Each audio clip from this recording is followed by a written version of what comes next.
بسم اللہ الرحمن الرحیم۔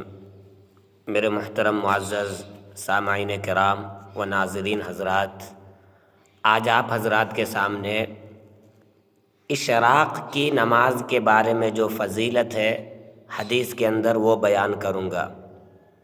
اشراق کی نماز فجر کی نماز پڑھنے کے بعد اس کے 20 یا 25 منٹ کے بعد اس کا وقت شروع ہوتا ہے، سمجھ گئے؟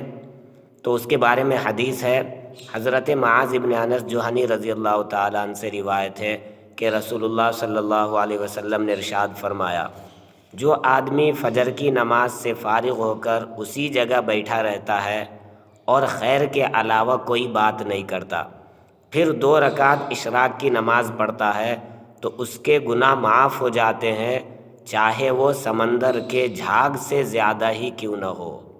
اللہ اکبر!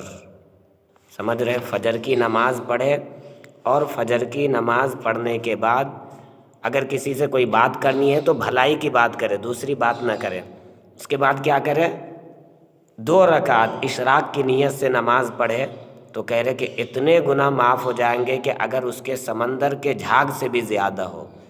دوسری حدیث میں ہے، رسول اللہ صلی اللہ علیہ وسلم نے ارشاد فرمایا، جو آدمی فجر کی نماز پڑھ کر سورج نکلنے تک اللہ تعالیٰ کے ذکر میں مشغول رہتا ہے، پھر 2 یا 4 رکعت اشراق کی نماز پڑھتا ہے تو اس کی کھال کو دوزخ کی آگ نہیں چھوئے گی، یعنی اس کے بدن کو اور بدن کے اوپر جو چمڑا ہے اس کو دوزخ کی آگ نہیں چھوئے گی۔ اس میں 2 یا 4 رکعت بتایا گیا، تو ہم 2 پڑھ لیں یا 4 پڑھ لیں، سمجھ رہے؟ 4 پڑھ لیں گے تو کوئی زیادہ وقت نہیں لگے گا۔ 4 رکعت ہم لوگ کیا کہتے ہیں 5 سے 6 منٹ کے اندر پڑھ لیتے ہیں، ہے کہ نہیں؟ 6-7 منٹ لگے گا بس، لیکن اس کی فضیلت دیکھ رہے کتنی بڑی ہے۔ ایک اور حدیث دیکھ لیجئے کہ حضرت انس ابن مالک رضی اللہ تعالیٰ عنہ روایت کرتے ہیں، ترمذی شریف کی روایت ہے کہ رسول اللہ صلی اللہ علیہ وسلم نے ارشاد فرمایا، جو آدمی فجر کی نماز جماعت سے پڑھتا ہے، پھر سورج نکلنے تک اللہ کے ذکر میں مشغول رہتا ہے، پھر 2 رکعت نفل پڑھتا ہے تو اسے حج اور عمرے کا ثواب ملتا ہے۔ اللہ اکبر! حضرت انس نے فرماتے ہیں کہ نبی کریم صلی اللہ علیہ وسلم نے 3 بار ارشاد فرمایا کہ مکمل حج اور عمرے کا ثواب، مکمل حج اور عمرے کا ثواب، مکمل حج اور عمرے کا ثواب۔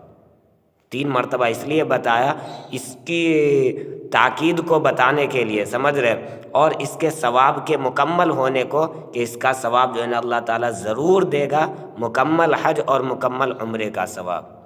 بھائی جو لوگ غریب ہیں، حج کرنے کے لیے نہیں جا سکتے، تو دیکھ رہے آپ ان کے لیے کتنا بڑا ثواب ہے کہ اللہ تبارک و تعالیٰ کیا کہہ رہے ہیں، مکمل حج کا بھی اور عمرے کا بھی ثواب اللہ تبارک و تعالیٰ اس کو دے دیں گے۔ اس سے بڑھ کر کے ہمارے کو اور کیا چاہیے بھائی، سمجھ رہے؟ تو یہ جو فضیلت ہے اشراق کی نماز کے اوپر ہے، میں اپنی ماؤں بہنوں سے بھی کہوں گا کہ فجر کی نماز کے بعد 15-20 منٹ تک اپنے گھروں کے اندر بیٹھ کر کے کیا کرا کریں، تسبیح پڑھ کر کے پھر اس کے بعد اشراق کی نماز پڑھا کریں۔ مرد حضرات بھی پڑھا کرے، اس کا اتنا بڑا ثواب ہے۔ اللہ تعالیٰ عمل کی توفیق عطا فرمائے۔